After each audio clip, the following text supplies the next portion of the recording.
In a wild turn of events, I decided to play some PUBG again, and let me tell you, it's certainly hard to come back to this game after playing so much Warzone. PUBG is undeniably a very skillful game with some serious recoil control on the weapons and just the overall gunplay in general. And having not played it in a while, it was definitely a case of throwing myself straight back into the fire. So why did I give it a shot again? Well, mostly just out of interest and because they've had a new season and a new map that's doing some interesting things. So now live in the game is Paramo, and what's cool about this is that it's a dynamic map. That caught my attention, and it also has this massive volcano in the background that dominates the island. What's more exciting about this map though is how that dynamic element works. Between matches, key locations, terrain and lava flows can change position, meaning the map will potentially be different between each game. This is helped by the overall aesthetic of the map, with certain areas of the terrain dominated by red hot lava from the active volcano, and be careful, it does do a load of damage if you step in it. Trust me, I tried. All this means really is that certain landmark areas are going to be in completely different parts of the map. And so while players may have a favourite spot that they drop at and they have a route that they tend to take every match, this will require them to make them think on their feet a little bit more.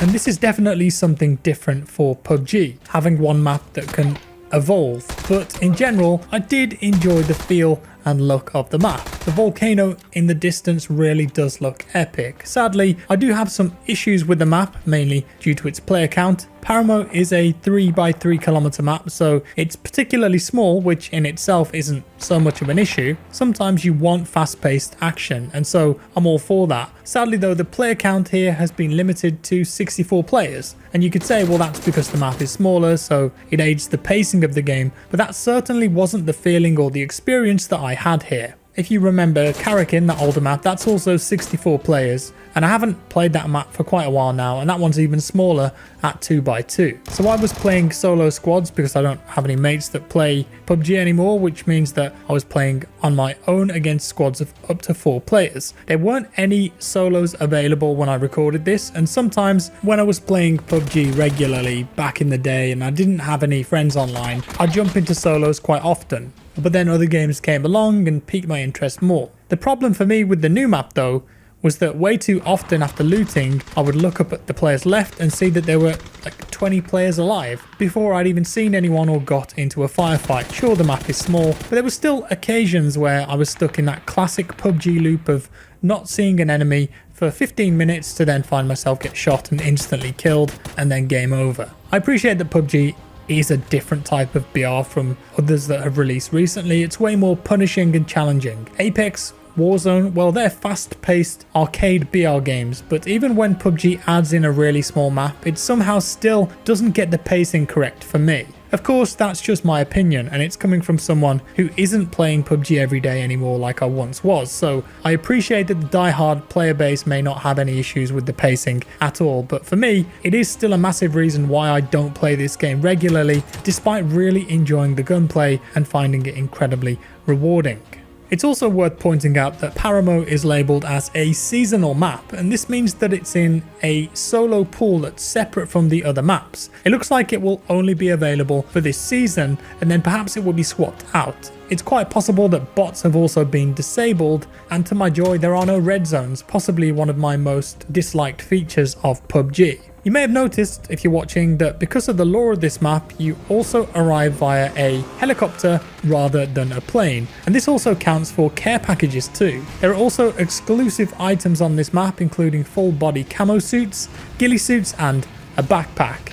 If you hit the chopper with enough gunfire as it's flying over you, you can get it to drop that package sooner. And of course, on such a small map, this will absolutely give your position away and maybe attract some attention. There are secret rooms to be unlocked too, and you know, I do love a secret room. In this case, they aren't all that hidden though. These are temples, if you want to call them that, spread out across the map in various sizes with ominous locked doors stopping you from gaining access. And when looting, you may randomly find a door key, and I'm sure that you can see where this is going. take said key to one of the door locations, and boom, open sesame. Inside, you can expect to find a lot of good loot, including a Mosin Nagant or perhaps an M24. There's also a critical response kit that you can pick up too, and this item allows you to revive a teammate in only a second. And that is a very strong item in squads, considering how long it usually takes. PUBG isn't short of maps these days, but currently there are 2 playlists. You can either play the new map Paramo in its own queue, or you can queue for a random map which will be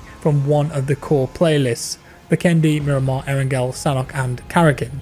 For me though, this is a double-edged sword, because ideally you'd like to choose the map that you want to play, much like you could in the early days when there were only 2 maps, but now they've got 5+ maps in the game. I just don't think that's feasible on PC, as the player count across all of these maps would inevitably increase queue times. Of course, with any new season, there's a new season pass too, this time called Highlands. The pass will run for a shorter time for normal, only lasting 2 months, but it will also only have 50 levels. This season also sees the introduction of solos to the ranked mode. If you want to work your way up the leaderboards on your own, then that option is now available. There have also been updates and changes to the overall ranked rule set, as well as lots of bug fixes, quality of life improvements, and a few weapon changes to the Beryl and the SLR. Apparently the Beryl had just clearly been the best gun in the game for a while, so I'd imagine that those weapon changes are welcomed.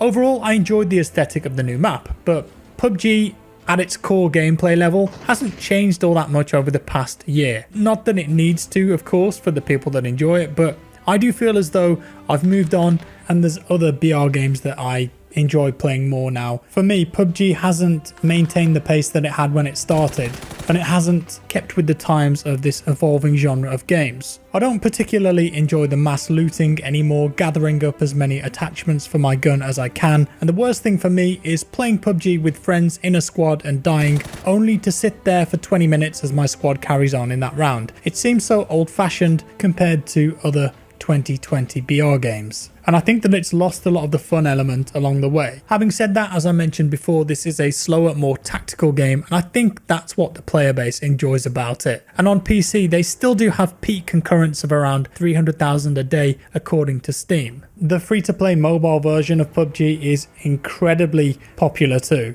I do wonder what a separate limited time mode would look like, where perhaps if a teammate is dead, then squad members could somehow revive them so they parachute back in, not to replace the core mode, but just to see how it plays. Maybe me and my friends would play some more that way. Ultimately, I do still love the skill-based gameplay of PUBG. I just hate all of the waiting around to get to it. And cheating is also still a fairly big issue on PC. Whilst I don't actively play and I didn't come across any cheaters in this little play session here, I do follow some PUBG players and streamers on Twitter, and they're often complaining about blatant cheaters, and it just seems that the problem has never been fixed, and that's a major concern. So in conclusion, I don't see myself jumping back into PUBG regularly again. I like the pacing of Warzone. I think that nowadays it offers more enjoyment to me currently, but I do appreciate the new content nonetheless. It's cool that they're still adding new maps, and I hope that they can continue to develop this game, and who knows, maybe one day we'll get back into playing it regularly. For now though, I'm happy to just dip back in every now and again. With that said, thank you for watching guys. Let me know your thoughts down in the comments below. Are you still playing PUBG, or do you know anyone that is? What are your major concerns or the reasons that you do or don't play anymore? If you enjoyed this video, leave a like. If you didn't, a dislike. Subscribe for more, and I'll see you in the next one.